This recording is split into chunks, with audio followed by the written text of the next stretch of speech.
Between 2010 and 2023, 3 out of every 4 new Texans settled in the same 60,000 square mile zone. This means over 22 million people now live in a region that stretches from Dallas to Austin and San Antonio, and over to Houston on the Gulf Coast. Experts call it the Texas Triangle. If this region were its own country, its economy would rank 12th in the world. One of its cities, Houston, has no zoning code at all. Industrial sites can be constructed right next to elementary schools, and developers have built deep into flood-prone land that engineers warned about for years. When Hurricane Harvey hit in 2017, entire neighborhoods went underwater, and the way the city was built lent a hand in how bad it got. Across the Triangle, more than 3 million acres of farmland have already been turned into sprawl, and 25 suburban counties are on track to double by 2050. So how does Texas absorb millions by spreading outward, and why does that growth keep turning traffic and flooding into a part of everyday life? Urban planners call what's emerging the Texas Triangle Megaregion. Dallas-Fort Worth is expected to reach 12.4 million residents by 2060, making it larger than present-day Los Angeles. Austin's population is also expected to double, reaching roughly 5.2 million people. Austin's explosive growth is key because it sits directly between the state's biggest metros. The city is expanding so rapidly along Interstate 35 that planners expect continuous development will eventually link Austin and San Antonio into a single, uninterrupted urban zone.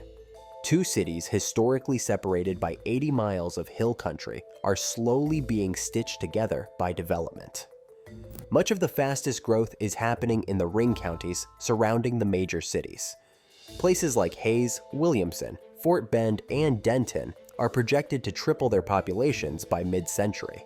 What starts as rural land becomes subdivisions, then towns, then full-scale suburbs that eventually merge into the metro areas beside them.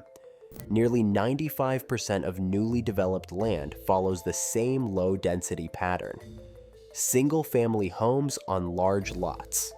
Commercial strips separated from housing, neighborhoods designed around the assumption that every trip requires a car.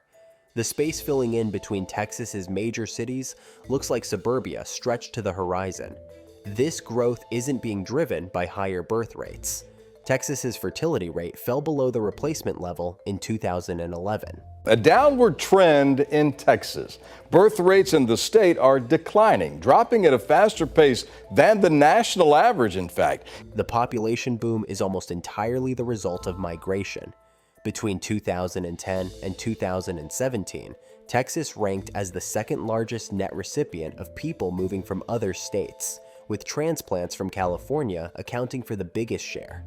So why are millions choosing to move to a place that's turning into a giant suburb where the commute gets longer every year? Texas has structured its economy to make business relocation as attractive as possible. The state charges no personal income tax, meaning workers keep more of their paychecks. Corporate taxes and regulations are comparatively light, lowering the cost and friction of doing business. Around 150 companies recently planned to relocate or expand operations in Texas. Tesla moved its headquarters to Austin. Oracle did the same. Hewlett-Packard Enterprise relocated to Houston. And Chevron announced its move in 2024. Texas has become a high-tech hub beyond its oil and gas identity. Information technology and telecommunications employment grew by about 20% between 2010 and 2017. The state is the largest exporter in the nation. Its economic engine generates wealth and attracts millions. That growth also tightens the housing market. The state faced a shortage of an estimated 306,000 homes. Median home prices rose by about 40% between 2019 and 2023. The income needed to afford a median-priced home also jumped by over 30%. When housing prices in Austin, Dallas, or Houston become too expensive for middle-income workers, those workers don't leave.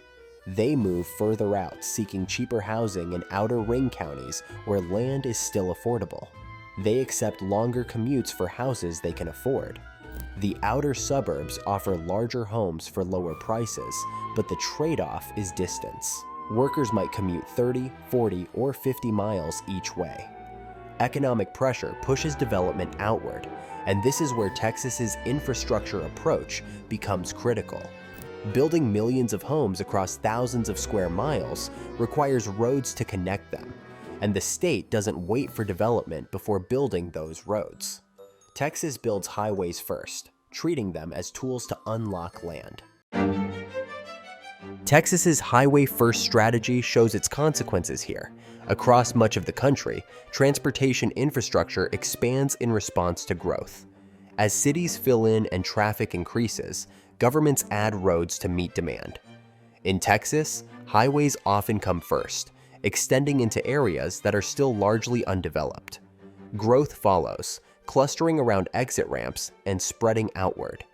Interstate 35 illustrates this more clearly than anywhere else. The highway runs through the center of the Texas Triangle, connecting Dallas-Fort Worth to Austin and San Antonio. It functions as a major national trade corridor and as the primary route for commuters moving between metro areas that are steadily merging. Billions of dollars will be pumped into San Antonio highways in the coming years, specifically along I-35. The state continues committing to this approach through large-scale projects.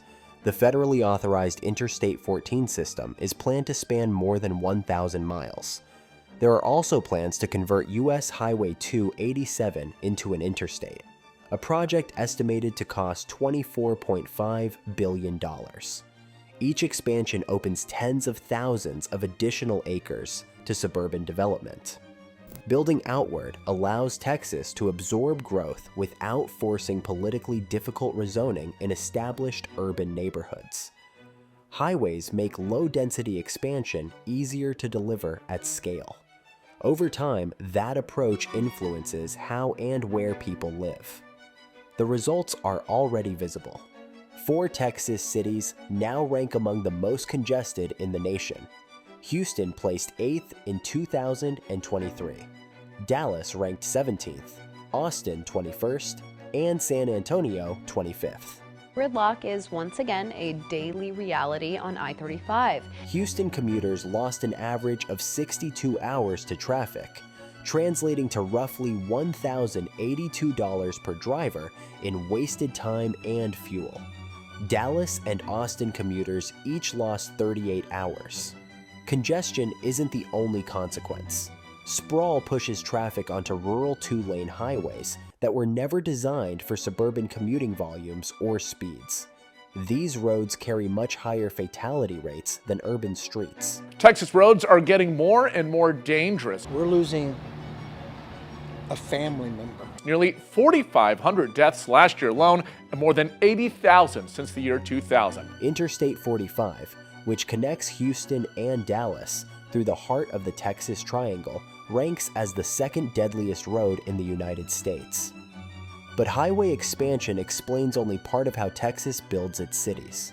The other part happens at the local level, where individual cities decide what gets built where, and Houston represents the most extreme example.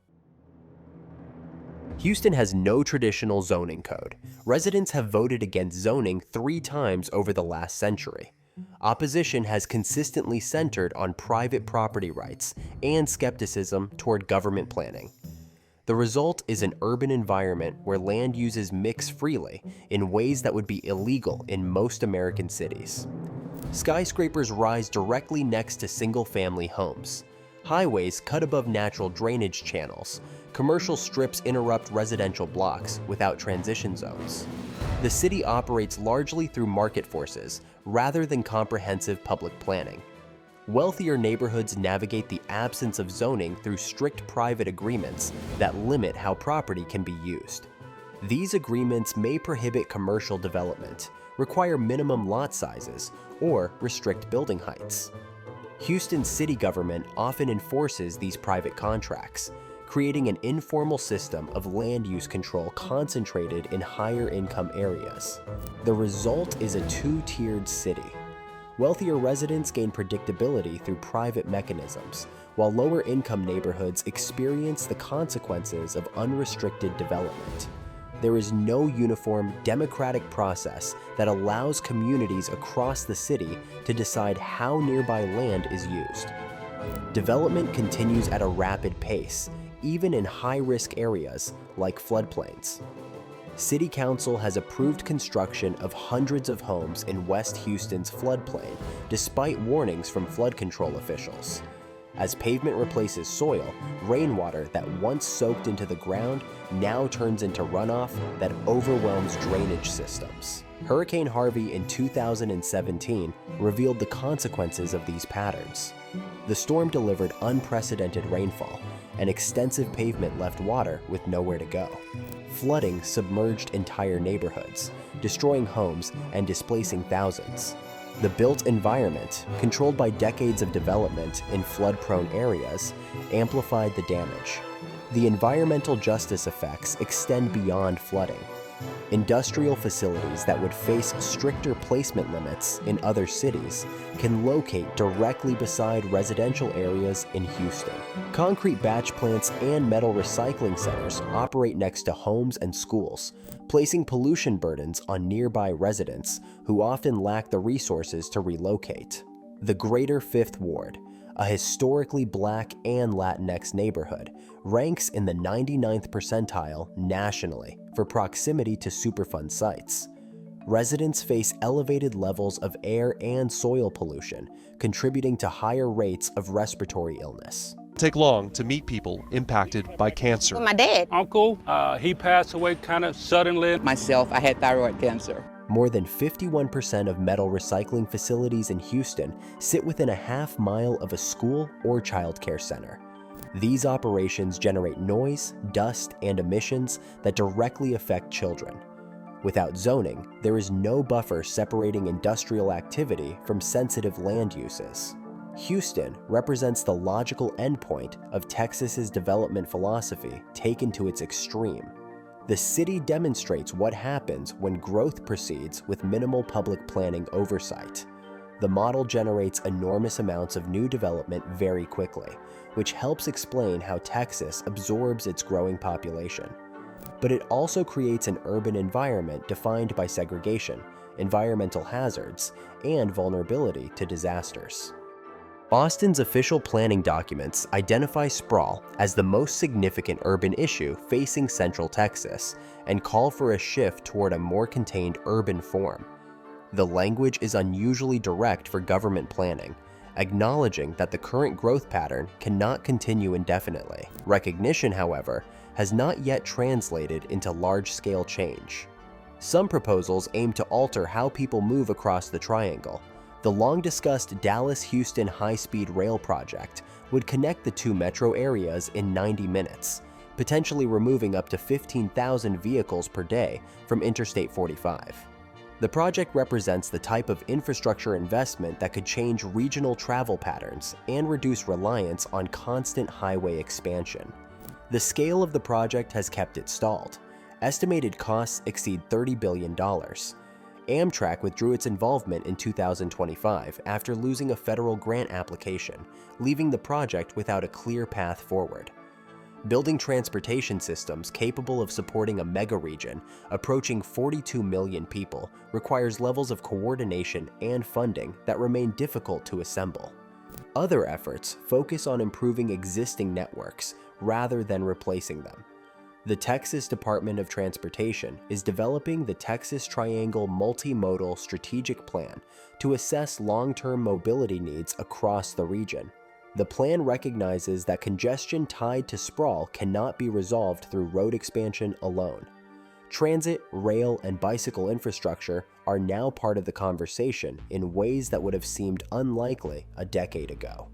Some policy changes target development patterns more directly.